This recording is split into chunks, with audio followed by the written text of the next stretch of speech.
Hi everyone. ഇപ്പോൾ നമ്മൾ വീണ്ടും ജനറൽ എക്സെപ്ഷൻസിലേക്ക് നമ്മുടെ സെക്ഷൻ 25 തൊട്ട് 30 വരെ 25-ന് തൊട്ട് മുമ്പ് വരെ നമ്മൾ പറഞ്ഞിരുന്നത് കുറച്ച് അധികം ജനറൽ എക്സെപ്ഷൻസ് ഒക്കെ ആയിരുന്നു. അതായത് നമ്മൾ കണ്ട കുറച്ച് കാര്യങ്ങളാണ്. എന്തിനെക്കുറിച്ച് പറഞ്ഞു? മിസ്റ്റേക്ക് ഓഫ് ഫാക്റ്റിനെ കുറിച്ച് പറഞ്ഞു, മിസ്റ്റേക്ക് ഓഫ് ലോയെ കുറിച്ച് പറഞ്ഞു, ജുഡീഷ്യൽ ആക്റ്റുകളെ കുറിച്ച് പറഞ്ഞു, പിന്നീട് നമ്മൾ പറഞ്ഞെന്ന് പറഞ്ഞാൽ നെസസിറ്റിയെ കുറിച്ച് പറഞ്ഞു, ആക്സിഡൻറ്റിനെ കുറിച്ച് പറഞ്ഞു, ദെൻ ചിൽഡ്രൻസിൻ്റെ ക്രിമിനൽ ലയബിലിറ്റിയെ കുറിച്ച് പറഞ്ഞു. ആഫ്റ്റർ ദാറ്റ് നമ്മൾ ഡ്രങ്കൺനെസ്സിനെ കുറിച്ച് പറഞ്ഞു. അങ്ങനെ കുറച്ചധികം ജനറൽ എക്സെപ്ഷൻസ് കണ്ടതിന് ശേഷം നമ്മൾ 25 തൊട്ട് 30 വരെ ഇനി പോകാൻ പോകുന്നത് കൺസെൻ്റ് ആണ്. ചില പ്രവൃത്തികൾ നമ്മൾ ചെയ്യുന്നതെന്ന് പറഞ്ഞു കഴിഞ്ഞാൽ കൺസെൻറ്റോടുകൂടി ചില പ്രവൃത്തികൾ ചെയ്യും. അപ്പോൾ കൺസെൻറ്റോടുകൂടി ചെയ്യുക എന്ന് പറഞ്ഞു കഴിഞ്ഞാൽ ഇപ്പോൾ നമ്മളൊരു ഒരു വ്യക്തി എന്ന് പറയുമ്പോൾ അയാൾ സർജറിക്ക് പോവാണ്. സർജറി എന്ന് പറയുമ്പോൾ അതൊരു 18 വയസ്സിന് മുകളിലുള്ള ഒരു വ്യക്തിയാണ്. 18 വയസ്സിന് മുകളിലുള്ള ഒരു വ്യക്തി എന്ത് ചെയ്യുന്നു? സർജറിക്ക് പോകുന്നതിന് മുമ്പ് അയാൾ കൺസെൻറ്റ് കൊടുക്കാൻ നോർമലാവുന്ന ഒരു സാഹചര്യം കൺസെൻറ്റ് കൊടുക്കുന്നു. ഈ വ്യക്തിയുടെ അല്ലെങ്കിൽ ഈ വ്യക്തിയുടെ ബെനിഫിറ്റിന് വേണ്ടി. കാരണം ചില സാഹചര്യത്തിൽ ഇപ്പം ഡോക്ടർക്ക് അറിയാവുന്നൊരു കാര്യമാണ്, ഒരു മിറാക്കിൾ സംഭവിച്ചാൽ, മെഡിക്കൽ മിറാക്കിൾ സംഭവിച്ചാൽ മാത്രമേ ഇയാളെ രക്ഷപ്പെടുത്താൻ പറ്റുള്ളൂ. വേണമെങ്കിൽ ഒരു സർജറി നടത്തി നോക്കാം. പക്ഷേ സർജറി നടത്തിക്കഴിഞ്ഞാൽ നമുക്ക് ഉറപ്പൊന്നും പറയാൻ പറ്റില്ലെങ്കിലും ഈ പേഴ്സൺ രക്ഷപ്പെടുന്നെങ്കിൽ രക്ഷപ്പെടട്ടെ എന്നുള്ള ഒരു ഉദ്ദേശത്തിൽ, ഗുഡ് ഫെയ്ത്തിൽ ഇയാളെ കൊലപാതകം ചെയ്യാൻ നമ്മൾ ഉദ്ദേശിക്കുന്നില്ല, അല്ലെങ്കിൽ ഇയാൾക്ക് ഹർട്ട് കൊടുക്കാൻ നമ്മൾ ഉദ്ദേശിക്കുന്നില്ല.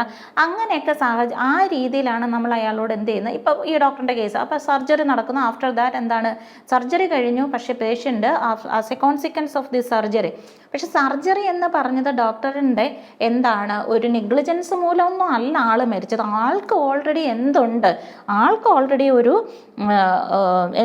അയാൾ ഓൾറെഡി ഒരു അസുഖത്തിലാണ്, ഒരു ഇൽ ഹെൽത്ത് ആണ്. മീൻസ് ആ മനുഷ്യൻ രക്ഷപ്പെടുന്നെങ്കിൽ രക്ഷപ്പെടട്ടെ എന്നുള്ള ഒരു രീതിയിലാണ് നമ്മൾ അയാൾക്ക് സർജറി നടത്തുന്നത്. സോ സെക്ഷൻ 25 ഇതാണ് പറയുന്നത്. നമ്മളൊരു വ്യക്തി, നമ്മൾ 18 വയസ്സിന് മുകളിലുള്ള ഒരാൾ കൺസെൻറ്റ് കൊടുക്കുകയാണ്. എക്സ്പ്രസ് ആയിട്ടുള്ളതോ ഇംപ്ലൈഡ് ആയിട്ടുള്ളതോ ആയ ഒരു കൺസെൻ്റ് ആണ് കൊടുക്കുന്നത്. വ്യക്തമായി പറയുകയോ അല്ലെങ്കിൽ അയാളുടെ പ്രവൃത്തികൾ മൂലമോ ചെയ്യുന്നതാണ് ഇംപ്ലൈഡ് കൺസെൻറ്റ് എന്ന്. നമ്മൾ കൺസെൻറ്റ് കൊടുക്കുന്നു ടു സഫർ ഹാം. ഞാനാണ് അയാൾക്ക് കൺസെൻറ്റ് കൊടുത്തത്. ഓക്കെ, ഈ കൺസെൻറ്റ് കൊടുത്ത് എൻ്റെ ഈ പെയിൻ കാരണമാണ് ഞാൻ ഈ സർജറിയുടെ പെയിൻ കൂടി ഞാൻ സഫർ ചെയ്യാൻ, ഇതിൽ നിന്നുണ്ടാകുന്ന കോൺസിക്വൻസ് സഫർ ചെയ്യാൻ ഞാൻ ഒരുക്കമാണ് എന്ന് പറഞ്ഞുകൊണ്ട് ഞാനാണ് കൺസെൻറ്റ് കൊടുക്കുന്നത്. ഞാനെന്ന് പറഞ്ഞാൽ സഫർ ഹാം ചെയ്യുന്ന വ്യക്തിയാണ് കൺസെൻറ്റ് കൊടുക്കുന്നത്. ആ വ്യക്തി എന്ത് ചെയ്യുന്നു? ആ സഫർ ഹാം ചെയ്യുന്ന വ്യക്തിയാണ് എന്ത് ചെയ്യുന്നത്? ഈ വ്യക്തിയുടെ കൺസെൻറ്റ് കൊടുക്കുന്ന പേഴ്സൻ്റെ ബെനിഫിറ്റിന് വേണ്ടി മറ്റൊരാൾ ആക്ട് ചെയ്യുന്നു. ഫോർ എക്സാമ്പിൾ, ആ ഡോക്ടർ ആക്ട് ചെയ്യുന്നു. ആ ഡോക്ടർ പക്ഷേ എങ്ങനെയല്ല ആക്ട് ചെയ്യുന്നത്? എന്നെ കൊല്ലണമെന്നുള്ള ഉദ്ദേശമില്ല, എനിക്ക് ഹർട്ടോ ഗ്രീവിയസ് ഹർട്ടോ ഉണ്ടാക്കണമെന്നുള്ള ഉദ്ദേശം ഉണ്ടായിരിക്കരുത്. ഉണ്ടായിരുന്ന മാറും, ഓഫൻസിൻ്റെ നേച്ചർ മാറും, ഡോക്ടർക്ക് ലയബിലിറ്റി ഉണ്ടായിരിക്കും. സോ ഈ സഫർ ചെയ്യുന്ന പേഴ്സൻ്റെ ബെനിഫിറ്റിന് വേണ്ടി ആ റോങ് ഡൂവർ ആക്ട് ചെയ്യുകയും അതുവഴി എനിക്ക് അല്ലെങ്കിൽ മറ്റൊരാൾക്ക് ഒരു ഹാം സംഭവിക്കുകയും ചെയ്ത് കഴിഞ്ഞാൽ, ഹർട്ടാകാം, ഗ്രീവിയസ് ഹർട്ടാകാം, അവിടെ നമ്മൾ അവസാനം അങ്ങനെ ചെയ്ത് കഴിഞ്ഞാൽ അത് കൺസെൻറ്റഡ് ആണെങ്കിൽ പോലും അവിടെ ആ വ്യക്തി അവിടെ ചെയ്തിട്ടുണ്ട പ്രവൃത്തി ഒരു കുറ്റകൃത്യമായിട്ട് പറയാൻ പറ്റത്തില്ല. So here in this case ആ ഡോക്ടർ എന്ന് പറയുന്ന ആൾ പേഷ്യൻറ്റിൻ്റെ ബെനിഫിറ്റിന് വേണ്ടി ഒരു സർജറി നടത്തുകയും ആ സർജറിയുടെ ആഫ്റ്റർ ഇഫക്റ്റ് ഇല്ലെങ്കിൽ അത് കഴിഞ്ഞിട്ട് ആൾ മരിക്കുകയും ചെയ്ത് കഴിഞ്ഞാൽ പക്ഷേ ഈ ഡോക്ടർ ചെയ്തത് ദുരുദ്ദേശത്തിൽ താങ്കളെ തട്ടിക്കളഞ്ഞേക്കാമെന്നുള്ള ഉദ്ദേശത്തിൽ ചെയ്തിട്ട് ഇയാൾ കൺസെൻറ്റ് തന്നല്ലോ എന്നൊക്കെ പറയാൻ പാടില്ല എന്നുള്ളതാണ്. ഓക്കെ, അതാണ് സെക്ഷൻ 25 പറയുന്നതെന്ന് പറഞ്ഞാൽ കൺസെൻറ്റ് കൊടുക്കുകയാണ്. കൺസെൻറ്റ് കൊടുത്തുകൊണ്ട് നമ്മൾ ഈ രീതിയിൽ വേണം നമ്മൾ പ്രവൃത്തി ചെയ്യാനായിട്ടെന്നുള്ളതാണ്. ഇനി സെക്ഷൻ 26 ഇത് തന്നെയാണ് പറയുന്നത്. നമ്മൾ ഈ ഹാം സഫർ ചെയ്യുന്ന സഫറർ ഓർ വിക്ടിമിൻ്റെ ഗുഡ് ഫെയ്ത്തിന് വേണ്ടിയിട്ടായിരിക്കണം ചെയ്യുന്നത്, അത് ആ പേഴ്സൻ്റെ ബെനിഫിറ്റിന് വേണ്ടിയിട്ടായിരിക്കണം ചെയ്യുന്നത്, ആ പ്രവൃത്തി ഗുഡ് ഫെയ്ത്തിലായിരിക്കണം ചെയ്യുന്നത്. ഒരിക്കലും നമ്മൾ അയാളെ കൊലപാതകം ചെയ്യാൻ ഉദ്ദേശിച്ചിട്ടുള്ളതായിരിക്കരുത്. Act not intended to cause death എന്നുള്ളതാണ്. മരണം സംഭവിപ്പിക്കാൻ നമുക്ക് ഉദ്ദേശമുണ്ടായിരിക്കരുത്. അപ്പോൾ എന്താണ് നമ്മൾ ചെയ്യുന്ന പ്രവൃത്തികൾ okay even though such a person is given consent എന്നുള്ളതാണ്. കൺസെൻറ്റ് തന്നിട്ടാണെങ്കിൽ പോലും ഇനി അതായത് അതാണ്ട് ഇവിടെ അത് തന്നെ പറയുന്നുണ്ട്. അതാണ്ട് ഒരു സർജനാണ്, അയാൾക്ക് എന്താണ് ഒരു പർട്ടിക്കുലർ ഓപ്പറേഷൻ നടത്തി കഴിഞ്ഞാൽ എന്താണ് ഈ പറയുന്ന എന്താണ് പർട്ടിക്കുലർ ഓപ്പറേഷൻ എന്താണ് ഒരു particular operation is likely to cause ഒരു സർജറി നടത്തി കഴിഞ്ഞാൽ പറയാൻ പറ്റില്ല, ചിലപ്പോൾ ഈ പേഷ്യൻ്റ് മരിച്ചു പോകാം. പക്ഷേ who suffer under a painful complaint ആണ്. അതായത് ഈ രോഗി അങ്ങേയറ്റം ദുരിതത്തിൽ അത്രയും വേദനയിലുള്ള ഒരാളാണ്. പക്ഷേ ഈ സർജറി ചെയ്യുന്നത് കൊണ്ട് അപ്പം നമ്മൾ ചോദിക്കുക പിന്നെ എന്തിനാണ് ഇത്ര കഷ്ടപ്പെട്ട് സർജറി ചെയ്യുന്നത്? അപ്പോൾ കമ്പയർ ചെയ്ത് നോക്കുമ്പോൾ ഈ മനുഷ്യൻ്റെ ഒരു വേദന കുറയുമെങ്കിൽ അല്ലെങ്കിൽ അങ്ങനെയുള്ള അസുഖമൊന്നും മാറുമെങ്കിൽ ഒരു കുറച്ചെങ്കിലും ആശ്വാസം കിട്ടുന്നെങ്കിൽ കിട്ടിക്കോട്ടെ എന്നുള്ള രീതിയിൽ കൺസെൻ്റൊക്കെ എഴുതി ഒപ്പിട്ട് കൊടുക്കുന്നു. ഡോക്ടർ എന്ത് ചെയ്യുന്നു? സർജറി നടത്തുന്നു. ആഫ്റ്റർ സർജറി എന്താണ് ഗുഡ് ഫെയ്ത്തിലാണ്, പേഷ്യൻറ്റിൻ്റെ ബെനിഫിറ്റിന് വേണ്ടിയിട്ടാണ് സർജറി നടത്തുന്നത്. സർജറി നടത്തി കഴിഞ്ഞിട്ട് എന്ത് ചെയ്യുന്നു? ആ പറയുന്ന ആൾ മരിച്ചു പോകുന്നെങ്കിൽ ഡോക്ടറിന് എന്തില്ല, അതായത് ഡൈ ചെയ്യുന്നു എന്നുണ്ടെങ്കിൽ എന്താണ് ആ ഡോക്ടറിന് ക്രിമിനൽ ലയബിലിറ്റി ഉണ്ടോ? ഇല്ല.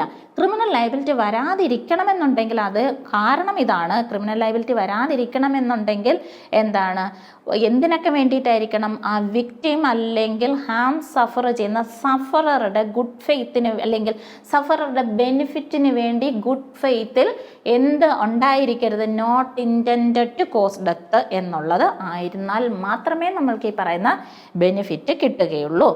ഇനി അടുത്ത പറയുന്നതെന്ന് പറഞ്ഞു കഴിഞ്ഞാൽ ഇനി അടുത്താണ് 12 വയസ്സിൽ താഴെയുള്ള കുട്ടിയാണ്. അതായത് കുട്ടികളൊക്കെ ആണെന്നുണ്ടെങ്കിൽ അവിടെ പറയുന്നത് അതേ മാത്രമല്ല എന്താണ് ഗുഡ് ഫെയ്ത്തിലാണ് പറയുന്നത്. Benefit of a person under 12 years of ഏജിലുള്ളതാണെങ്കിൽ അല്ലെങ്കിൽ അൺസൗണ്ട് മൈൻഡഡ് പേഴ്സൺസ് ആണെങ്കിൽ അതല്ലെങ്കിൽ കൺസെൻറ്റ് കൊടുക്കാൻ കപ്പാസിറ്റി ഇല്ലാത്ത ആൾക്കാരുണ്ടല്ലോ അവർക്കൊക്കെ ആണെന്നുണ്ടെങ്കിൽ അവർക്ക് വേണ്ടി അവരുടെ ഗാർഡിയനോ മറ്റ് പേഴ്സൺസോ ആയിരിക്കും കൺസെൻറ്റ് കൊടുക്കുക. അപ്പോൾ ഈ കൺസെൻറ്റ് എന്ന് പറയുന്നത് സമ്മതം കൊടുക്കാൻ നിയമപ്രകാരം കൺസെൻറ്റഡ് എന്ന് പറയുന്നത് 18 വയസ്സിൽ മുകളിലാണ്. ഓക്കെ, എന്നാൽ ചില കേസുകൾ നമ്മൾക്ക് എന്ത് പറയും, ഇപ്പോൾ 12 വയസ്സിൽ താഴെയുള്ള കുട്ടികളൊക്കെ ആണെന്നുണ്ടെങ്കിൽ ഈ തരത്തിലുള്ള കൺസെൻറ്റ് അവിടെയും എടുക്കാൻ പറ്റും അവരുടെ. അപ്പോൾ ഈ 12 വയസ്സിൽ താഴെയുള്ള കുട്ടികൾ, അൺസൗണ്ട് മൈൻഡഡ് പേഴ്സൺസ്, മറ്റ് രീതിയിൽ എന്താണ് കൺസെൻറ്റ് കൊടുക്കാൻ കപ്പാസിറ്റി ഇല്ലാത്ത ആൾക്കാരുടെയൊക്കെ കൺസെൻറ്റ് അവർക്ക് വേണ്ടിയിട്ട് ഗാർഡിയനോ മറ്റ് ലോഫുൾ ചാർജുള്ള പേഴ്സണോ ആണ് കൊടുക്കുന്നതെങ്കിൽ അവരും ഈ കൺസെൻറ്റ് കൊടുക്കുന്നത് ഗുഡ് ഫെയ്ത്തിലായിരിക്കണം, ഈ ആൾക്കാരുടെ ബെനിഫിറ്റിന് വേണ്ടിയിട്ടായിരിക്കണം. ഓക്കെ, അത് കൺസെൻറ്റ് കൊടുക്കുന്ന അങ്ങനെയുള്ള ആ രീതിയിൽ കൺസെൻറ്റ് കൊടുക്കുകയും ഇതേ ഡോക്ടറിൻ്റെയൊക്കെ കാര്യം നമ്മൾ അവിടെ പറയുകയാണെങ്കിൽ ഇതേപോലെ അവിടെ ഒരു സർജറിയൊക്കെ കമ്മിറ്റ് ചെയ്ത് കഴിഞ്ഞാൽ ഈ കൺസെൻറ്റ് കൊടുക്കുന്ന പേരൻസിനും എന്താണ് കുറ്റമില്ല. ഇനി ആഫ്റ്റർ സർജറി കുട്ടി മരിച്ചു, പക്ഷേ ഈ പറയുന്ന കണ്ടീഷൻസ് എല്ലാം അവിടെ അപ്പോഴും ഫോളോ ചെയ്യണം. എന്താണ് മരിച്ചു കഴിഞ്ഞെങ്കിൽ എന്താണ് അവിടെ ആ ഡോക്ടറിനും എന്ത് പറയാൻ പറ്റത്തില്ല, അയാൾ ഒരു കുറ്റകൃത്യം ചെയ്തു എന്ന് പറയാൻ പറ്റില്ല. സോ ഇതാണ് എന്താണ് പറയുന്നത് അവിടെ നമ്മളൊരു വ്യക്തമായിട്ട് ഓർക്കേണ്ട കാര്യം എന്ന് പറഞ്ഞാൽ 12-ന് താഴെ അൺസൗണ്ട് മൈൻഡഡ് പേഴ്സൺസ് ഉണ്ട്. അത് മാത്രമല്ല മറ്റു രീതിയിൽ കൺസെൻറ്റ് എടുക്കാൻ പറ്റാത്ത ആൾക്കാരുണ്ട്. സോ ഈ ആൾക്കാരുടെ എല്ലാം കൺസെൻറ്റ് ഗാർഡിയൻസോ എന്താണ് ഈ അതേപോലെ ലോഫുൾ ചാർജുള്ള പേഴ്സൺസോ ആണ് കൊടുക്കുന്നത് എങ്കിൽ അതൊന്നും ഈ പിന്നീട് അവർക്ക് ഹാം സഫർ ചെയ്യേണ്ടി വന്നാലും അത് കൺസെൻറ്റ് എന്താണ് ഒഫൻസ് അല്ല എന്നുള്ളതാണ്. ഓക്കെ, ഇനി അടുത്തൊരു ദാണ്ടെ ഇവിടെ ഒരു എക്സാമ്പിൾ നമുക്ക് നോക്കാം. ഒരു എന്ന് പറയുന്നത് എന്താണ് ഒരു ചൈൽഡിൻ്റെ ഫാദറാണ്. ചൈൽഡ് എന്ന് പറഞ്ഞാൽ ഒരു എന്താണ് ഹേർട്ട് ഡിസീസ് ഉണ്ട്. അത് ഈ ഹേർട്ട് ഡിസീസ് എന്ന് പറഞ്ഞു കഴിഞ്ഞാൽ that will cause the death of the child ആണ്. ഓക്കെ, ആ മരണകാരണമായേക്കാവുന്ന തരത്തിലുള്ള ഒരു എന്താണ് അസുഖമാണ്. അപ്പോൾ ഈ എന്ന് പറയുന്ന ഫാദർ എന്ത് ചെയ്യുന്നു? ഡോക്ടറിൻ്റെ അടുത്ത് ഈ കുട്ടിക്ക് അടുത്ത് എന്ത് പറയണം? ഓക്കെ, കുട്ടിയുടെ സർജറി നടത്താൻ ഫാദർ ആവശ്യപ്പെടുത്തു.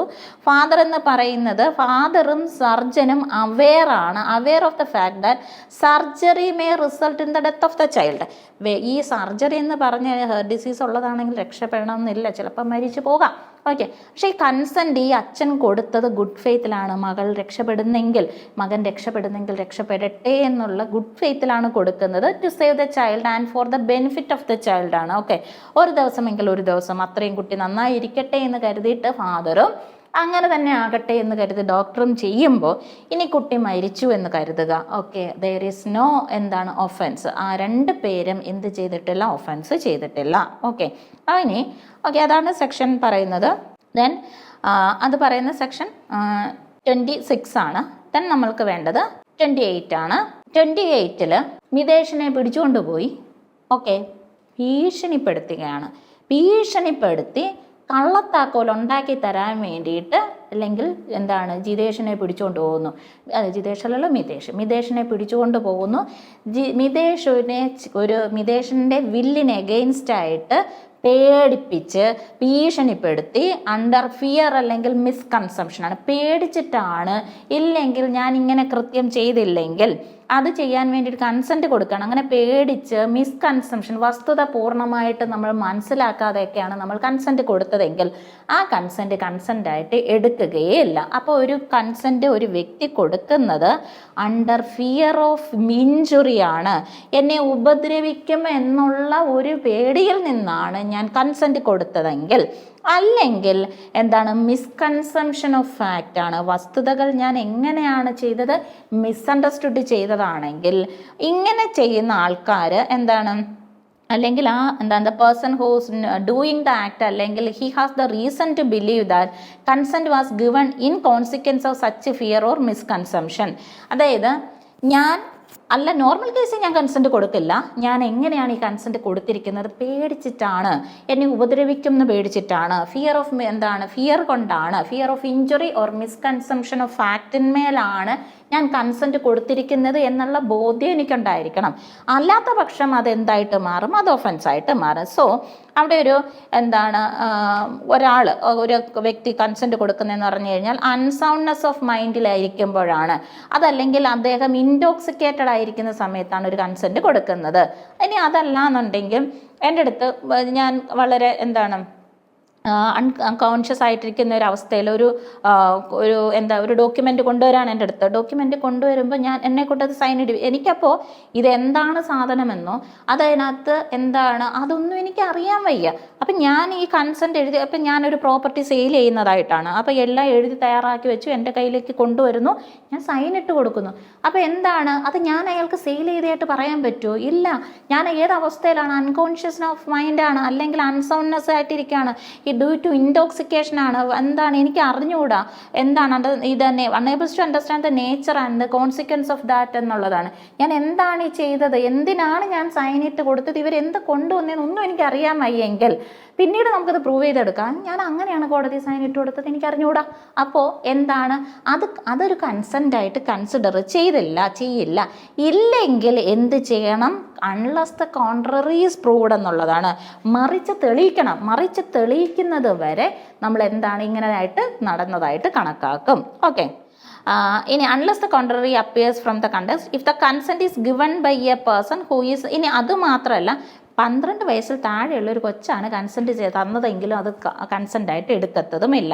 അപ്പോൾ നമ്മൾ കൊടുക്കുന്ന കൺസെൻറ്റ് പേടിച്ചുകൊണ്ടോ ഒരു ഇഞ്ചറി ഉണ്ടാകുമെന്നുള്ള പേടിയിൽ നിന്നുള്ളോ വസ്തുതകൾ പൂർണ്ണമായി ഗ്രഹിക്കാതെയോ ആണ് നമ്മൾ കൺസെൻറ്റ് കൊടുക്കുന്നതെങ്കിലും, അതേപോലെ തന്നെ 12 വയസ്സിൽ താഴെയുള്ള ഒരു കുട്ടി കൊടുത്ത കൺസെൻറ്റും അൺസൗണ്ട്നെസ് ഓഫ് മൈൻഡ് ആയിരിക്കുന്ന അവസ്ഥയിലും ഇൻടോക്സിക്കേറ്റഡ് ആയിട്ടുള്ള അവസ്ഥയിലും കൊടുക്കുന്ന കൺസെൻറ്റുകൾ കൺസെൻ്റായിട്ട് എടുക്കില്ല. ഇല്ലെങ്കിൽ ഈ പറയുന്ന വ്യക്തിക്ക് ഇവർ കോൺഷ്യസ് ആയിരുന്നു എന്നൊക്കെ ഉള്ളത് പ്രൂവ് ചെയ്തെടുക്കേണ്ടി വരും. അത് ആണ് അടുത്ത പറയുന്നത്. ഓക്കെ, ഇനി അവിടെ ഒരു എക്സാമ്പിളാണ്. ഒരു സ്നേക്ക് ചാമ്പർ, ഈ സ്നേക്ക് ചാമ്പർ മറ്റേ പാമ്പാട്ടികളുണ്ടല്ലോ, അപ്പോൾ സ്നേക്ക് ചാമ്പർ ഇങ്ങനെ വന്നിട്ട് ഒരാൾ ഒരു കോബ്രയൊക്കെ കൊണ്ടുവന്ന് ഒരു പബ്ലിക് പ്ലേസിൽ കൊണ്ടുവന്നിരിക്കുന്ന കോബ്രയൊക്കെ കൊണ്ടുവന്ന് കാണിക്കുകയാണ്, എനിക്ക് എന്തിനുള്ള കഴിവുണ്ട്, എനിക്ക് സ്നേക്ക് ബൈറ്റുകൾ ക്യൂർ ചെയ്യാനുള്ള കഴിവുണ്ട്, പാമ്പ് കൊത്തുന്നതൊക്കെ വിഷം എന്താണ്, കൊത്തിയ പാമ്പിനെ കൊണ്ടൊക്കെ തന്നെ ഞാൻ വിഷം ഇറക്കിപ്പിക്കും എന്നൊക്കെ പറഞ്ഞ് കേട്ടപ്പോൾ നമ്മുടെ മിതേഷ് ചാടിച്ചെന്ന് ആരുണ്ട് ഈ കൂട്ടത്തിൽ നിന്ന് പാമ്പിൻ്റെ കടി കൊള്ളാൻ താല്പര്യമുള്ള ആരുണ്ടെന്നും പറഞ്ഞു മിതേഷ് ഭയങ്കര ധൈര്യത്തിൽ ചാടി ചെല്ലുന്നു. മിതേഷ് ചാടി ചെന്ന് കൈയൊക്കെ വെച്ച് കൊടുക്കുന്നു, പാമ്പ് കൊത്തുകയും ചെയ്തു, പാമ്പ് കൊത്തി. അപ്പോൾ മിതേഷ് അവിടെ എന്താണ്, മിസ്കൺസംഷൻ ഓഫ് ഫാക്റ്റ് ആണ്, വസ്തുത പൂർണ്ണമായിട്ടും ഗ്രഹിച്ചിട്ടില്ല. അപ്പോൾ പാമ്പ് എന്ത് തരത്തിലുള്ള പാമ്പാണെന്ന് അറിഞ്ഞുകൂടാ, ഒരു പാമ്പ് അവിടെ ഇരുന്നു, ഓക്കെ, അതിനെ അപ്പോൾ എന്താണ് ഇനി ഇങ്ങനെ ഒരു പാമ്പിൻ്റെ കടി കൊണ്ടൊരാൾ മരിച്ചു പോയപ്പോൾ ഈ പറയുന്ന സ്നേക്ക് ചാമ്പർ പറയാണ് അയാൾ കൺസെൻറ്റ് തന്നിട്ടാണ് ഞാൻ അയാളെ കൊണ്ട് സ്നേക്കിനെ കൊണ്ട് ബൈറ്റ് ചെയ്യിപ്പിച്ചത് എന്ന് പറയാൻ പറ്റുമോ? ഇല്ല, അവൻ ലയബിളാണ്. ഇവൻ പറഞ്ഞു കൊടുത്ത കാര്യം പൂർണ്ണമായിട്ടും പറഞ്ഞിട്ടില്ല, ഈ വന്നവൻ അത് പൂർണ്ണമായിട്ട് ഗ്രഹിച്ചിട്ടും ഇല്ല. അപ്പോൾ ആ കേസിനകത്ത് ഈ സ്നേക്ക് ചാമ്പർ എന്ന് പറയുന്ന ആൾ പറയാണ് അയാൾക്ക് ഒഫൻസ് ഉണ്ട്, അപ്പോൾ അയാൾക്ക് പറയാൻ പറ്റത്തില്ല എന്താണ് I have the consent from the other person എന്ന് നമുക്ക് പറയാൻ പറ്റില്ല. സോ അപ്പോൾ മിസ്കൺസംഷൻ ഓഫ് ഫാക്റ്റുകൾ വരാൻ പാടുള്ളതല്ല. ഇനി അടുത്തതാണ്, ഇനി ചില കേസുകളിൽ ഈ സെക്ഷൻ 29 ഒരു പ്രത്യേകത എന്ന് പറഞ്ഞാൽ ഒരു എക്സെപ്ഷണൽ കേസായിട്ടാണ് പറയുന്നത്. ചില കേസുകളിൽ ചില ഒഫൻസുകളിൽ എന്തായിട്ടാണ് പറയുന്നത്, അതായത് offence independently of harm caused എന്ന്. അപ്പോൾ 25, 25, 26, 27 ഒക്കെ എന്ന് പറഞ്ഞു കഴിഞ്ഞാൽ അതെന്ന് പറഞ്ഞു കഴിഞ്ഞാൽ ഈ ഇതിനകത്ത് extend to act which are offences എന്ന് പറയുന്ന ഇതേ ചില കേസുകളിൽ എന്ന് പറയുമ്പോഴത്തേക്കിനും, അപ്പോൾ ഇവിടെ അടുത്ത ഒരു ഏരിയ എന്ന് പറയുന്നത് ചില കേസുകളിൽ കൺസെൻ്റ് എന്ന് പറയുന്നത് കൊടുത്താലും കൊടുത്തില്ലെങ്കിലും ചില കേസുകൾ, ചില പ്രത്യേക തരത്തിലുള്ള കേസുകളിൽ അതൊരു ഒഫൻസാണ്. നിങ്ങളുടെ കൺസെൻറ്റ് കിട്ടിയാലും നിങ്ങൾ കൺസെൻറ്റ് കൊടുത്തെന്ന് പറഞ്ഞാലും കൊടുത്തില്ലെന്ന് പറഞ്ഞാൽ നിങ്ങളത് ചെയ്തോ, ദാറ്റ് ഈസ് ആൻ ഒഫൻസ് എന്നുള്ളതാണ്. ഫോർ എക്സാമ്പിൾ പറയുന്നത് ഓക്കെ, ഒരു എക്സാമ്പിളായിട്ട് പറയുന്നത് കോസിങ് മിസ്കാരേജ് എന്ന് പറഞ്ഞു കഴിഞ്ഞാൽ ഈ എന്താണ് ടെർമിനേഷൻ ഓഫ് പ്രഗ്നൻസി ആക്ട് പ്രകാരം പ്രഗ്നൻസി ടെർമിനേറ്റ് ചെയ്യാനുള്ള റൈറ്റ് ഉണ്ട്, ഓക്കെ, അതവിടെ നിൽക്കട്ടെ. അത് ഏത് സാഹചര്യത്തിലുള്ളത് അതെന്ന് പറഞ്ഞു കഴിഞ്ഞാൽ ഈ termination of pregnancy or miscarriage എന്ന് പറയുന്നത് ഗുഡ് ഫെയ്ത്തിൽ for the purpose of saving the എന്താണ് ലൈഫ് ഓഫ് ദ വുമൺ ആണ്, ഓക്കെ. അപ്പം മിസ്കാരേജ് നടത്തുന്നത് ഫോർ ദി പർപ്പസ് ഓഫ് എന്താണ് saving the life of the woman ആണ്. അത് തന്നെ ഗുഡ് ഫെയ്ത്തിൽ ചെയ്യണം. ആ ഗുഡ് ഫെയ്ത്തിൽ ചെയ്യുമ്പോൾ മാത്രമേ ആ പറയുന്ന എന്തുള്ളൂ, അതൊരു ഒഫൻസ് അല്ലാതെ ഉള്ളൂ. അല്ലാതെ ഈ ലേഡി കൺസെൻറ്റ് കൊടുത്തെന്ന് പറഞ്ഞാലും ഈ ലേഡിയുടെ പേരൻസ് എന്ന് പറയുന്നവർ കൺസെൻറ്റ് കൊടുത്താലും ദാറ്റ് ഈസ് ആൻ ഒഫൻസ് എന്നാണ്. അവിടെ കൺസെൻറ്റിൻ്റെ ഒരു കൺസിഡറേഷനും ഇല്ല. അതാണ് നമ്മൾ ഏതിനകത്ത് പറയുന്നത്, സെക്ഷൻ 29 പറയുന്നത്. അപ്പോൾ സെക്ഷൻ 29 എന്താണ് പറയുന്നത്, എക്സ്ക്ലൂഷൻ ഓഫ് ആക്ട് ആണ് which are offences independently of harm caused എന്നുള്ളതാണ്. അതായത് ഇവിടെ ഹാം എന്ന് പറയുന്നത് ഒരു ഇഞ്ചുറി, ഒരു എന്താണ് ക്ഷതി അല്ലെങ്കിൽ ഒരു നഷ്ടം എന്ന് പറയുന്നത് ഉണ്ടായില്ലയോ എന്ന് പറയുന്നത് എന്താണ്, അത് നമുക്ക് ഇമ്മെറ്റീരിയലാണ്, നമ്മളത് കൺസിഡർ ചെയ്യത്തേയില്ല. ചില കേസുകളിൽ എന്താണ് എക്സ്ക്ലൂഷൻ ഓഫ് ഫാക്റ്റുകളാണ്, അത് ഇൻഡിപെൻഡൻ്റ് ആയിട്ട് തന്നെ നിൽക്കുന്ന സമയത്ത് അത് എന്താണ്, അത് ഒഫൻസുകളാണെങ്കിൽ അവിടെ കൺസെൻറ്റ് എന്ന് പറയുന്ന ഒരു കാര്യമേ നിങ്ങൾ നോക്കരുത്. അതിനാണ് ബെസ്റ്റ് എക്സാമ്പിൾ ഒരു ഇല്ലുസ്ട്രേഷൻ പറയുന്നതാണ്. Causing miscarriage is an offence independently of a harm ആണ്, independently of any harm which may cause or to be intended to cause to the woman. അതായത് ഈ മിസ്കാരേജ് വഴി വുമണിന് മറ്റെന്തെങ്കിലും തരത്തിലുള്ള ഹാം ഉണ്ടായിട്ടുണ്ട് എന്ന് പറയുന്നത്, ഓക്കെ, മിസ്കാരേജ് എന്ന് പറയുന്നത് ഓക്കെ കുട്ടിയെ ടെർമിനേറ്റ് ചെയ്ത് പ്രഗ്നൻസി ടെർമിനേറ്റ് ചെയ്ത് കളയുന്നു, കുട്ടി അതിനെ എടുത്ത് കളയുന്നു എന്നുള്ളത്. അല്ലാതെ ആ വുമൺ എന്തെങ്കിലും ഇൻഡിപെൻഡൻ്റ് ആയിട്ട് ഹാം ഉണ്ടായില്ലയോ എന്നുള്ളത് അല്ല അവിടുത്തെ പ്രശ്നം. അപ്പോൾ എന്താണ് ആ ഹാം എന്ന് പറയുന്നത് ആ തരത്തിൽ ഈ സാഹചര്യത്തിൽ അല്ലാതെ, ഏത് സാഹചര്യത്തിലല്ലാതെ, അതായത് ഗുഡ് ഫെയ്ത്തിൽ ഈ പറയുന്ന എന്താണ് വുമണിൻ്റെ ലൈഫ് സേവ് ചെയ്യുന്ന സാഹചര്യത്തിലല്ലാത്ത പക്ഷം എന്താണ് ഈ പറയുന്ന കോസിങ് ഓഫ് മിസ്കാരേജ് എന്ന് പറയുന്ന ഒഫൻസാണ്. ഇനി നമ്മൾ offence against woman and children ഒക്കെ പഠിക്കുമ്പോൾ റേപ്പിൻ്റെ പ്രൊവിഷൻസ് ഒക്കെ പഠിക്കും. അപ്പോൾ ആ റേപ്പിൻ്റെ പ്രൊവിഷൻസിൽ എന്താണ് 18 ഇയേഴ്സ് ഓഫ് ഏജിൽ താഴെയുള്ള കുട്ടികളുടെ കൺസെൻറ്റ് ഉണ്ടെങ്കിലും ഇല്ലെങ്കിലും റേപ്പാണ്, കൺസെൻറ്റ് തന്നിട്ടാണ് എന്ന് പറയാനേ പറ്റില്ല. ദാറ്റ് ഈസ് എന്താണ് ഒഫൻസാണ്. അപ്പോൾ ചില കേസുകളിൽ നമ്മൾ കൺസെൻറ്റ് എടുക്കില്ല. അത് ഇൻഡിപെൻഡൻ്റ് ആയിട്ട് നിൽക്കുന്ന ആ കുറ്റകൃത്യങ്ങൾ അത് ഒറ്റയ്ക്ക് കൃത്യമായിട്ട് നിൽക്കുന്ന സമയത്തും എന്ത് തന്നെയാണ്, ഒറ്റയ്ക്ക് കൃത്യമായിട്ട് നിൽക്കുന്ന സമയത്തും അത് എന്താണ് കൺസെൻറ്റ് അവിടെ ഇമ്മെറ്റീരിയലാണ്, കൺസെൻറ്റ് നമ്മൾ എടുക്കില്ല. അവിടെ കൺസെൻറ്റ് ഉണ്ടെങ്കിലും ഇല്ലെങ്കിലും ഈ എന്താണ് കൺസെൻറ്റ് കൊടുത്ത സഫറർ എന്ന് പറയുന്ന ആൾക്ക് എന്തെങ്കിലും ഹാം സംഭവിച്ചാലും സംഭവിച്ചില്ലെങ്കിലും അത് ആ കാര്യം കൃത്യം നിങ്ങൾ ചെയ്തോ അത് കുറ്റമാണ്, അവിടെ കൺസെൻറ്റിന് പ്രസക്തി ഇല്ല എന്നുള്ളതാണ്. ഓക്കെ, ഇനി അടുത്ത കാര്യം എന്ന് പറഞ്ഞാൽ ഇത്രയും നേരം നമ്മൾ കണ്ടത് ആൾക്കാർ കൺസെൻറ്റ് കൊടുക്കുന്ന കാര്യങ്ങളാണെങ്കിൽ സെക്ഷൻ 30 എത്തുമ്പോൾ നമ്മൾ കൺസെൻറ്റ് കൊടുക്കില്ല. അപ്പോൾ ചില കേസുകളിൽ ഇപ്പം ഈ റോഡ് സൈഡിലൊക്കെ ആക്സിഡൻ്റൊക്കെ ആയിട്ട് പറ്റിക്കിടക്കുന്ന, റോഡ് ആക്സിഡൻറ്റിലൊക്കെ പറ്റിക്കിടക്കുന്ന ആൾക്കാർ, അൺകോൺഷ്യസ് സ്റ്റേജിലൊക്കെ ആയിരിക്കുന്ന ആൾക്കാർ എന്ത് ചെയ്യും, ഇപ്പം എന്താണ് ഇതുപോലെ മറ്റാൾക്കാരെങ്കിൽ ഇവരെ എടുത്ത് ഹോസ്പിറ്റലൈസ് ചെയ്യുന്ന സമയത്ത് ആക്സിഡൻറ്റ് പറ്റി റോഡിൽ അൺകോൺഷ്യസ് ആയിട്ട് കിടക്കുന്ന വ്യക്തിക്ക് കൺസെൻറ്റ് കൊടുക്കാൻ പറ്റുമോ? കാരണം അയാൾ ഇച്ചിരി മുതിർന്ന ഒരാളാണ്, 18 വയസ്സിൽ വയസ്സുള്ള ഒരാളാണ്. അപ്പോൾ ഇയാൾക്ക് കൺസെൻറ്റ് കൊടുക്കാൻ പറ്റുമോ? ആളുടെ ആരെങ്കിലും അവിടെ ഉണ്ടോ? ഇല്ല. അപ്പോൾ ഇങ്ങനെയൊക്കെയുള്ള സാഹചര്യത്തിൽ act done in good faith ആണ് for the benefit of a person without consent. അപ്പോൾ സെക്ഷൻ 30 പ്രത്യേകത എന്താണ്? സെക്ഷൻ 30 നമ്മൾ വിത്തൗട്ട് ഇതുവരെ 25 to 29 നമ്മൾ കൺസിഡർ ചെയ്യുമ്പോൾ there is consent given by a എന്താണ് authorised person or the person itself. ആ സഫറർ തന്നെ കൊടുക്കുന്ന കൺസെൻറ്റ് അവിടെ വരുന്നുണ്ടെങ്കിൽ, but in the case of section 30 there is no consent. Consent ഇല്ല.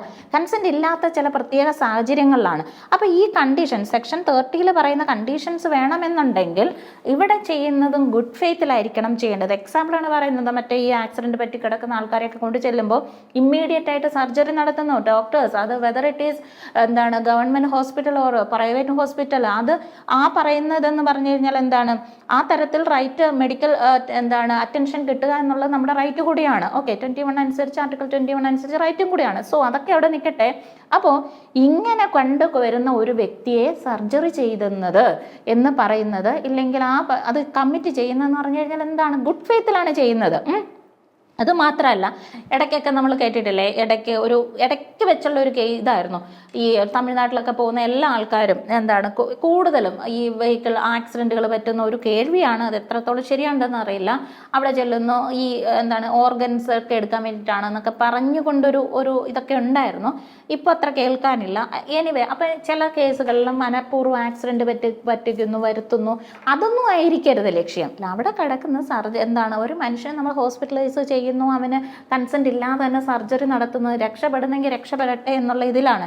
അങ്ങനെയുമല്ല, രക്ഷപ്പെടണം എന്നുള്ള ഇതിലാണ്. അപ്പോൾ ഗുഡ് ഫെയ്ത്തിലാണ്, ഈ ഹാം സഫർ ചെയ്യുന്ന ആളുടെ ബെനിഫിറ്റിന് വേണ്ടിയിട്ടാണ്. അത് മാത്രമല്ല, ഈ ഹാം സഫറർ ചെയ്യുന്ന ആളെന്ന് പറഞ്ഞു കഴിഞ്ഞാൽ അയാളുടെ എന്താണ് കണ്ടീഷൻ എന്താണ്, ഹീസ് എന്താണ് അണേബിൾ ടു ഗിവിങ് കൺസെൻറ്റ് എന്നുള്ളതാണ്. അപ്പോൾ ഇൻകേപ്പബിൾ ഓഫ് ഗിവിങ് കൺസെൻറ്റ് എന്നുള്ളതാണ്. അപ്പോൾ ചിലപ്പോൾ മൈനോറിറ്റി കൊണ്ടുള്ളതായിരിക്കാം, ഇൻസാനിറ്റി ആകാം, അൺകോൺഷ്യസ്നെസ് ആകാം. മൈനോറിറ്റി മുഖാന്തരമോ അൺകോൺഷ്യസ്നെസ് മുഖാന്തരമോ ഇൻസാനിറ്റി മുഖാന്തരമോ ഒരു വ്യക്തിക്ക് കൺസെൻറ്റ് കൊടുക്കാൻ പറ്റുന്നില്ല എങ്കിലും അയാളുടെ ബെനിഫിറ്റിന് വേണ്ടിയിട്ട് ഗുഡ് ഫെയ്ത്തിന് വേണ്ടിയിട്ട് ചില സർക്കംസ്റ്റാൻസുകളിൽ കൺസെൻറ്റ് ഇല്ലാതെ ചില ആൾക്കാർക്ക് ആക്ട് ചെയ്യേണ്ടി വരും. അതിൽ നിന്നുളവാകുന്ന ക്ഷതികൾ, അതിൽ നിന്നുളവാകുന്ന ഉണ്ടാകുന്ന ഒഫൻസുകൾ എന്താണ് എന്ന് നമുക്ക് പറയാൻ പറ്റില്ല. ആ കൃത്യം നടത്തുന്ന ആൾ അതൊരു ഒഫൻസ് ചെയ്തു എന്ന് നമുക്ക് പറയാൻ പറ്റില്ല. So that is about section 30. അവിടെ ഒരു എക്സാമ്പിൾ പറയുന്നുണ്ട്. ഒരു കുട്ടിയാണ്, ഹൈവേയിൽ വെച്ച് അവൻ ആക്സിഡൻറ്റ് പറ്റുന്നു. ചില ആൾക്കാർ അവനെ ഹോസ്പിറ്റലൈസ് ചെയ്യുന്നു. ഡോക്ടർ അവനെ സീരിയസ് ഇഞ്ചുറി സസ്റ്റെയിൻ ചെയ്തതായിട്ട് മനസ്സിലാക്കിയിട്ട് ഇമ്മീഡിയറ്റ് ഓപ്പറേഷൻ അവനെ വിധേയനാക്കുന്നു. ഓക്കെ, അപ്പോൾ എന്താണ്, അപ്പോൾ അവിടെ ടൈമില്ല. അതായത് കുട്ടിയുടെ ഗാർഡിയൻസിനെ വിളിച്ചുകൊണ്ട് വന്ന് അവരുടെ കൺസെൻറ്റ് എടുക്കാൻ വേണ്ടിയിട്ടുള്ള ടൈമില്ല. ഓക്കെ, പക്ഷേ എന്താണ് അവിടെ ഓപ്പറേഷൻ ഗുഡ് ഫെയ്ത്തിലാണ് നടത്തിയത്. ഓക്കെ, ഗുഡ് ഫെയ്ത്തിലാണ്, കുട്ടി രക്ഷപ്പെടട്ടെ ബെനിഫിറ്റിന് വേണ്ടിയിട്ടാണ് നടത്തിയത്. അല്ലാതെ ഡോക്ടർക്ക് വേറെ ദുരുദ്ദേശമൊന്നുമില്ല. ബെനിഫിറ്റ് എന്താണ്, കുട്ടി രക്ഷപ്പെടണം എന്നുള്ളതാണ്. അത് നടത്തി. പക്ഷേ എന്താണ് കുറേ കഴിഞ്ഞിട്ടാണ് കുട്ടി അവിടെ കൊണ്ടു ചെല്ലുന്നത്. ഓക്കെ, എങ്ങനെയാണെങ്കിലും ആ കുട്ടി മരിച്ചു. പക്ഷേ ഡോക്ടർ കമ്മിറ്റ് ചെയ്തു. അപ്പോൾ പേരൻസ് വരുവാണ്, ഞങ്ങളുടെ കൊച്ചിൻ്റെ സർജറി ഞങ്ങളുടെ കൺസെൻറ്റ് ഇല്ലാതെ നടത്തി, ഡോക്ടർ അങ്ങനെ ചെയ്തു, ഡോക്ടർ ഇങ്ങനെ ചെയ്തു. അപ്പോൾ ഡോക്ടർക്ക് എന്തില്ല, there is no criminal liability എന്നുള്ളതാണ്. ഡോക്ടർക്ക് ക്രിമിനൽ ലയബിലിറ്റി ഇല്ല. ഓക്കെ, അടുത്തതാണ് ഇപ്പോൾ communication made in good faith എന്നുള്ളതാണ്. കമ്മ്യൂണിക്കേഷൻ മെയ്ഡ് ഇൻ ഗുഡ് ഫെയ്ത്തിൻ്റെ കാര്യം പറയുമ്പോൾ ഒരു സർജനാണ്, ഓക്കെ, ഒരു സർജനാണ്, ഒരു 90 വയസ്സുള്ള ഒരു അപ്പൂപ്പൻ നല്ല ഒരു അസുഖമുണ്ട്. അപ്പോൾ ഈ അസുഖം അപ്പൂപ്പൻ്റെ അടുത്ത് ചെന്ന് പറയാൻ, ഈ പേഴ്സൻ്റെ അടുത്ത് പറയാനായിട്ട് ചെല്ലുമ്പോൾ ഡോക്ടർ പറയാണ്, നിങ്ങൾക്ക് ഇങ്ങനെ ഒരു അസുഖമുണ്ട് കേട്ടോ, അസുഖം എന്തായാലും നിങ്ങൾ മരിച്ചു എന്ന് ഡയറക്റ്റ് കയറി അങ്ങ് പറയും. ഇങ്ങനെ ഒരു അസുഖം ഉണ്ട് എന്ന് പറഞ്ഞപ്പോഴേ അപ്പൂപ്പൻ്റെ പകുതി ജീവൻ പോയി, അപ്പൂപ്പൻ മരിച്ചും പോയി. അതായത് ഇവിടെ ചിലപ്പോൾ ആൾ ഒരു മാസമോ 2 മാസമോ ചിലപ്പോൾ എക്സ്ട്രാ കുറച്ച് നാളും കൂടെ ജീവിച്ചിരുന്നേനെ. അപ്പോൾ ഇയാളിവിടെ ഈ ഡോക്ടർ കമ്മ്യൂണിക്കേറ്റ് ചെയ്തതിൻ്റെ ആ ഒരു രീതി എന്ന് പറയുന്നതാണ്. ആ രീതി കണ്ടോ, ആ രീതി എന്ന് പറഞ്ഞാൽ എങ്ങനെയാണ്, പെട്ടെന്നങ്ങ് പറഞ്ഞു. പക്ഷെ ഡോക്ടർക്ക് ഈ ഒരു കാര്യം പറഞ്ഞ് നമ്മുടെ അപ്പൂപ്പനെ കൊല്ലണമെന്ന് നല്ല ഉദ്ദേശമുണ്ട്? ഒരു ഉദ്ദേശമില്ല. ഡോക്ടർ ഇത് ഗുഡ് ഫെയ്ത്തിലാണ് പറഞ്ഞത്. Communication made in good faith എന്നാണ് അതിനെ പറയുന്നത്. ഒരു സർജൻ ഗുഡ് ഫെയ്ത്തിൽ അയാളുടെ പേഷ്യൻറ്റിൻ്റെ അടുത്ത്, അപ്പോൾ എന്താണ്, ഗുഡ് ഫെയ്ത്തിലാണ് പറയുന്നത്, ഈ രോഗിയുടെ ഈ രോഗാവസ്ഥയെക്കുറിച്ച് നിങ്ങൾക്ക് ഇങ്ങനെ ഒരു അസുഖമുണ്ട്, ഓക്കെ, അതിനെക്കുറിച്ച് നിങ്ങൾ ജീവനോടെ ഇരിക്കുമോ ഇല്ലയോ എന്നുള്ളൊരു കാര്യത്തെക്കുറിച്ച് സംസാരിക്കുമ്പോൾ ആ കമ്മ്യൂണിക്കേഷനിൽ നിന്നും ഉണ്ടാകുന്ന എന്താണ് കോൺസിക്വൻസ്, ആ കോൺസിക്വൻസ് എന്ന് പറഞ്ഞാൽ ചിലപ്പോൾ മെൻ്റൽ ഷോക്ക് ആയിരിക്കും. ആ ഷോക്ക് കാരണമാണ് ആൾ തട്ടിപ്പോകുന്നത്. അങ്ങനെ വന്നു കഴിഞ്ഞാൽ എന്താണ്, നമുക്ക് പറയാൻ പറ്റുമോ ഡോക്ടർ ഇയാളെ എന്താണ് പറഞ്ഞ് പേടിപ്പിച്ച് തല്ലിക്കൊന്നയാണെന്ന് പറയാം? അങ്ങനെ പറയാൻ പറ്റത്തില്ല. അവിടെ എന്താണ്, doctor has not committed any offence എന്നുള്ളതാണ്. ദോ ഹി നോ എന്താണ് it to be likely that the communication might cause the patient's death എന്നാണ്. കമ്മ്യൂണിക്കേറ്റ് ചെയ്യേണ്ടത് ചിലപ്പോൾ എന്താണ്, ആ പേഷ്യൻറ്റിനോട് ഇവരുടെ എന്താണ് മെഡിക്കൽ കണ്ടീഷൻസിനെ കുറിച്ച് പറയണം, എന്താണ് അസുഖം എന്നുള്ളത് പറഞ്ഞു കൊടുക്കണം. അങ്ങനെ പറഞ്ഞു കൊടുക്കുമ്പോൾ ചിലപ്പോൾ എന്ത് സംഭവിക്കാം, ഡോക്ടറിന് അറിവുണ്ട്, ചിലപ്പോൾ ഇത് മരിക്കാം, പക്ഷേ ഇത് എന്തായാലും എനിക്ക് വയ്യ, ആൾ തട്ടിപ്പോട്ടെ എന്നുള്ള ഉദ്ദേശത്തോടു കൂടി പറയാൻ പാടില്ല. അതാണ് നമ്മൾ 31 പഠിക്കുന്ന കമ്മ്യൂണിക്കേഷൻ. അപ്പോൾ anyway 1 person made a communication to another person, അത് ആ കമ്മ്യൂണിക്കേഷൻ്റെ ആഫ്റ്റർ ഇഫക്ട്സ് ഓർ കോൺസിക്വൻസ് ഒരാൾക്കൊരു ഹാം ഉണ്ടാകുന്നു എങ്കിൽ ആ കമ്മ്യൂണിക്കേഷൻ നടത്തേണ്ടത് നമ്മൾ ഗുഡ് ഫെയ്ത്തിലേ നടത്താൻ പാടുള്ളൂ. അല്ലാതെ അയാൾക്കത് അങ്ങനെ സംഭവിക്കണം എന്ന് വിചാരിച്ച് ചെയ്യാൻ പാടുള്ളതല്ല. അങ്ങനെ വിചാരിച്ച് ചെയ്യുകയാണെന്നുണ്ടെങ്കിൽ that is an offence. If there is no such an intention എന്നുള്ളതാണെങ്കിൽ അവിടെ നമ്മൾക്ക് എന്ത് പറയാൻ പറ്റത്തില്ല, അവിടെ ഒരു ഒഫൻസ് ഉണ്ട് എന്ന് പറയാൻ പറ്റില്ല. ഇതിൻ്റെ ഈ ഏരിയയിൽ നമ്മൾ ജനറൽ എക്സെപ്ഷൻസിൻ്റെ അത് നമ്മളിപ്പം 35 നമ്മളിപ്പോൾ അതായത് 25 തൊട്ട് നമ്മളിങ്ങോട്ട് കണ്ടുവരുന്ന കൺസെൻറ്റ് റിലേറ്റഡ് ആയിട്ടുള്ള കുറച്ച് കാര്യങ്ങൾ കണ്ടു. 31 നമ്മൾ പറയുന്നത് കമ്മ്യൂണിക്കേഷൻ മെയ്ഡ് ഇൻ ഗുഡ് ഫെയ്ത്തിലാണ്. അടുത്താണ് സെക്ഷൻ 32 പറയുന്നതെന്ന് പറഞ്ഞു കഴിഞ്ഞാൽ, സെക്ഷൻ 32 പറയുന്ന മറ്റൊരു കാര്യം എന്ന് പറഞ്ഞു കഴിഞ്ഞാൽ എന്താണ്, when a person doing an act, ഒരു ഒഫൻസ് ആണ് which is done by a person who has compelled to do it by threat എന്നുള്ളതാണ്. ഒരുത്തനെ പിടിച്ചു കൊണ്ടുവന്ന് ഇപ്പം നിന്നെ വെടിവെച്ച് കൊല്ലും, ഇല്ലെങ്കിൽ എന്ത് ചെയ്യും, കൈവെട്ടും കാല് വെട്ടും. അപ്പം മർഡറും അതുപോലെ തന്നെ offence against state punishable with, അതുപോലെ തന്നെ എക്സെപ്റ്റ് മർഡറും അതുപോലെ തന്നെ സ്റ്റേറ്റിന് എഗെയിൻസ്റ്റ് ആയിട്ടുള്ള ഒഫൻസും അതുപോലെ തന്നെ ഡെത്ത് പെനാലിറ്റികൾ കിട്ടുന്ന തരത്തിലുള്ള ഒഫൻസുകളും ഇത്രയും കൃത്യങ്ങൾ ഒഴികെ ബാക്കി എന്ത് നിങ്ങളെ മറ്റൊരാൾ ഭീഷണിപ്പെടുത്തി അടിച്ചിടിച്ച് ചെയ്താലും അതൊരു ഒഫൻസ് അല്ല എന്നുള്ളതാണ്. അപ്പം എന്താണ്, അപ്പം നമ്മൾ പറയുന്നത് നമ്മളെ ഭീഷണിപ്പെടുത്തി അടിച്ച് ഇടിച്ച്, അതായത് ത്രട്ടൻ ചെയ്തുകൊണ്ട് നിങ്ങളെ കൊണ്ടൊരു കാര്യം ചെയ്യിക്കുന്നു. പക്ഷെ അങ്ങനെ ചെയ്യുന്ന പ്രവൃത്തി എന്ന് പറഞ്ഞു കഴിഞ്ഞാൽ മർഡർ ആകാൻ പാടില്ല, സ്റ്റേറ്റിന് എഗെയിൻസ്റ്റ് ആയിട്ടുള്ള ഒഫൻസ് ആകാൻ പാടില്ല, ഡെത്ത് പെനാലിറ്റി കിട്ടുന്ന ഒഫൻസും അതുപോലെ തന്നെ എന്താണ് ഇത്രയും 3 തരത്തിലുള്ള കൃത്യങ്ങളാകാൻ പാടുള്ളത്. അതൊഴികെ ബാക്കിയെല്ലാം നമ്മളുടെ എന്തായിട്ട് വരും, അത് ഒഴികെ ബാക്കിയൊന്നും ഒരു ഒഫൻസായിട്ട് കൺസിഡർ ചെയ്യത്തില്ല.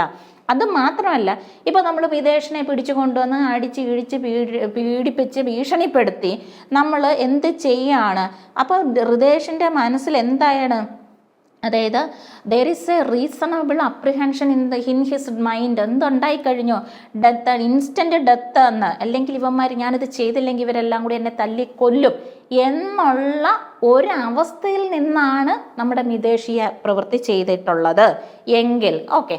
പക്ഷെ അങ്ങനെ ചെയ്യുമ്പോഴും മുകളിൽ പറഞ്ഞ ഈ 3 കൃത്യങ്ങൾ ചെയ്യാൻ പാടുള്ളതല്ല.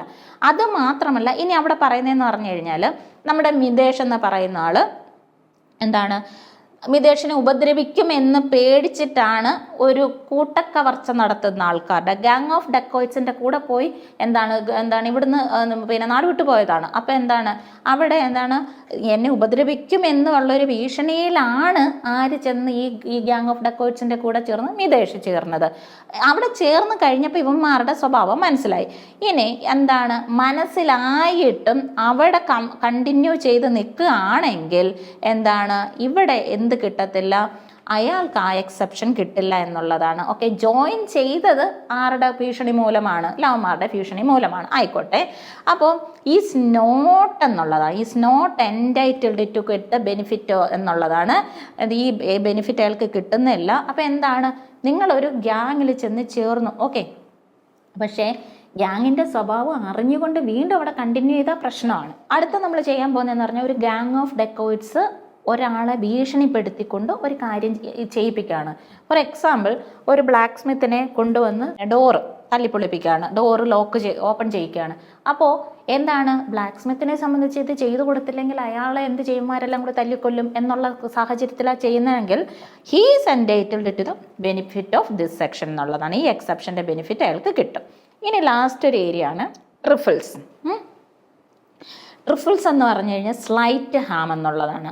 സ്ലൈറ്റ് ഹാം ആണ്, അതായത് law does not concern about offences of trivial nature എന്നുള്ളതാണ്. സിമ്പിൾ, എന്നെ കുത്തി, എന്നെ മാന്തി, എന്നെ അവനിങ്ങനെ നോക്കി, അങ്ങനെയൊക്കെ പറഞ്ഞുകൊണ്ട് കേസ് കൊടുക്കാൻ പറ്റില്ല. അതായത് ഒന്നാമത് ഓൾറെഡി നമ്മുടെ ജുഡീഷ്യൽ സിസ്റ്റംസ് എല്ലാം ഓവർ ബർഡൻ ആണ്. ഇനി ഈ നുള്ളി വെച്ച് മാന്തി തൊട്ടു അങ്ങനെയൊക്കെ പറയുന്നത്, തൊട്ടത് വേറെയാണ് കേട്ടോ, അത് വേറെ. അപ്പോൾ ഈ വക കാര്യങ്ങൾ സ്ലൈറ്റസ്റ്റ് ഹാമുള്ള കൃത്യങ്ങൾ നമ്മൾ എന്ത് ചെയ്യാൻ പറ്റത്തില്ല. സ്ലൈറ്റസ്റ്റ് ഹാമുകളുള്ളതാണെന്നുണ്ടെങ്കിൽ നമ്മൾക്ക് ഈ കേസ് കൊടുക്കാൻ പറ്റുള്ളതല്ല. അവിടെ നത്തിങ് ഈസ് ആൻ ഒഫൻസ് എന്നുള്ളതാണ്. അപ്പോൾ likely to cause any harm, അതായത് സ്ലൈറ്റ് ഹാംസ് ആണ്. അയാളിങ്ങനെ ഒന്ന് തൊട്ടു, ഇല്ലെങ്കിൽ ഒന്ന് മാന്തി, ഇല്ലെങ്കിൽ ഒന്ന് ഉള്ളി എന്നൊന്നും പറഞ്ഞ് കേസ് കൊടുക്കുക. അപ്പോൾ സ്ലൈറ്റസ്റ്റ് ഹാമുകൾ കോടതി പരിഗണിക്കുന്നതല്ല, കോടതിക്ക് അതിന് സമയമില്ല, കൺസേൺ ചെയ്യില്ല എന്നുള്ളതാണ്. Okay, that is about the ട്രിഫിൾസ്. നമ്മൾക്ക് കൺക്ലൂഡ് ചെയ്ത് പറയാൻ പറ്റുന്ന കാര്യങ്ങൾ എന്ന് പറഞ്ഞു കഴിഞ്ഞാൽ ഏതാ ഏരിയയാണ്? കൺസെൻ്റ് ആണ്.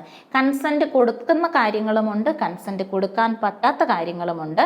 ഈ രണ്ട് കാര്യങ്ങളിലാണ് എങ്കിൽ പോലും ഈ ഹാം സഫർ ചെയ്യുന്ന, നഷ്ടം സംഭവിക്കുന്ന വ്യക്തി എന്ന് പറയുന്ന അയാളോട് ഈ ഹാം നടത്തുന്ന ആൾ എങ്ങനെയായിരിക്കണം? ഗുഡ് ഫെയ്ത്തിൽ അയാളുടെ ബെനിഫിറ്റിന് വേണ്ടി ആക്ട് ചെയ്യണം. അല്ലാത്ത പക്ഷം അതെല്ലാം ഒഫൻസ് ആയിരിക്കും. പിന്നെ മറ്റൊരു കാര്യം പറഞ്ഞു കഴിഞ്ഞാൽ പിന്നെ നമ്മൾ ഈ സ്ലൈറ്റ് ഹാമുകളെ കുറിച്ച് പറഞ്ഞു. പിന്നെ നമ്മൾ ചില ഏരിയകളിൽ ഈ സെക്ഷൻ 32 ഒക്കെ ഇപ്പം മർഡറിൻ്റെ ഒക്കെ കാര്യങ്ങൾ പറഞ്ഞു. പിന്നെ അടുത്തത് നമ്മൾ പറഞ്ഞു ചില കുറ്റകൃത്യങ്ങൾ കൺസെൻ്റ് ഉണ്ടെങ്കിലും ഇല്ലെങ്കിലും അത് ഇറ്റ് സെൽഫ് ഈസ് ഒഫൻസ് എന്നും നമ്മൾ കണ്ടു. സോ ഇതാണ് നമ്മളുടെ കൺസെൻ്റ് റിലേറ്റഡ് ആയിട്ടുള്ള BNSലെ പ്രൊവിഷൻസ്. സോ നമുക്ക് വൈൻഡപ്പ് ചെയ്യാം. വൈൻഡപ്പ് ചെയ്ത് ഇത്രയും കൺസെൻ്റ് റിലേറ്റഡ് ആയിട്ടുള്ള കാര്യങ്ങൾ ക്ലിയർ ആയെന്ന് വിചാരിക്കുന്നു. സോ നമുക്ക് നെക്സ്റ്റ് ക്ലാസ്സിൽ അടുത്ത പോർഷൻസുമായിട്ട് വരാം. ഓക്കെ, അപ്പോൾ താങ്ക് യു.